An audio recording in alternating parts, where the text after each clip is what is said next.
నీకు తెలుసా, యేసు ప్రభు శిష్యులందరూ కూడా హతసాక్షులయ్యారు.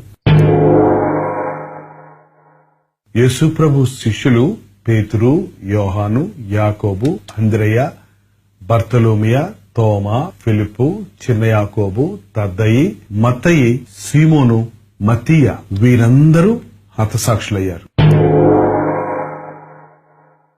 పేతురు క్రీస్తు శకం 68వ సంవత్సరములో నీరో చక్రవర్తి కాలంలో రోమా పట్టణములో టైఫర్ నది ఒడ్డున వాటికన్ కొండ మీద తల్లకిందులుగా సిలువేయబడి హతసాక్షి అయ్యాడు.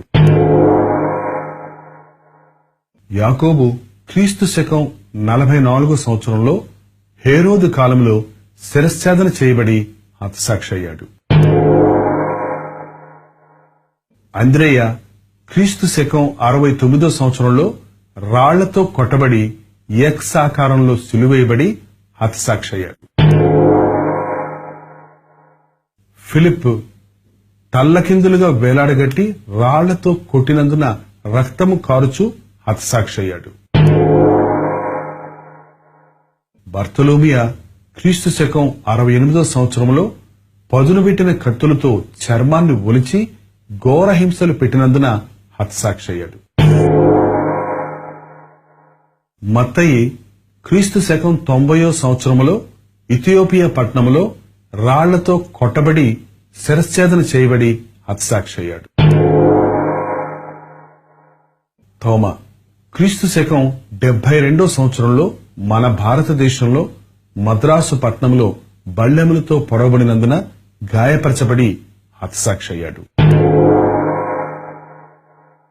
చిన్న యాకోబు యెరూషలేము కొండ శిఖరము నుండి క్రిందకు పడద్రోయబడి కమ్మరివాని కర్రతో కొట్టి చంపగా హతసాక్షి అయ్యాడు.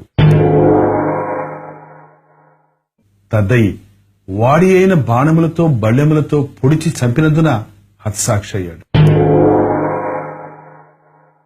సీమోను క్రీస్తు శకం 61వ సంవత్సరములో పెడరెక్కలు విరిచి బంధించి సిలువ వేసి చంపినందున హతసాక్షి అయ్యాడు. మత్తీయ రాళ్లతో కొట్టబడి శిరశ్ఛేదన చేయబడి హతసాక్షి అయ్యాడు. యోహానును అనేక రీతులుగా చిత్రహింసలు పెట్టినప్పటికీ, మరుగుచున్న నూనెలో వేసినప్పటికీ అతని ప్రాణము అతనిని వీడనందున అతనిని పద్మాసు అను లోయలో పడవేశారు. అక్కడే యోహాను ప్రభు దర్శనాన్ని పొంది ప్రకటన గ్రంథాన్ని రాశాడు. ఆ తరువాత నిండు వృద్ధాప్యంలో క్రీస్తు శకం 98వ సంవత్సరములో ప్రభునందు నిద్రించాడు. ఈ శిష్యులందరూ తమ కొరకు ప్రాణం పెట్టిన క్రీస్తు కొరకు తమ ప్రాణాలు పెట్టడం గొప్ప భాగ్యమని ఎంచారు.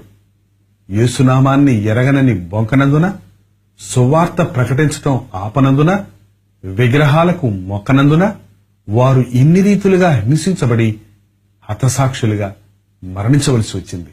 వారు పరలోకంలో గొప్పవారిగా వారి కొరకు దేవుడు నియమించిన సింహాసాలను అధిష్ఠించి ఉన్నారు. ఈ లోకంలో క్రీస్తు కొరకు సాక్షులుగా జీవిద్దాం.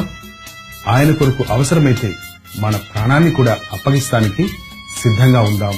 మరణము వరకు నమ్మకముగా ఉండము. నేను నీకు జీవకిరీటము ఇత్తును అని ప్రభు చెప్పి ఉన్నాడు.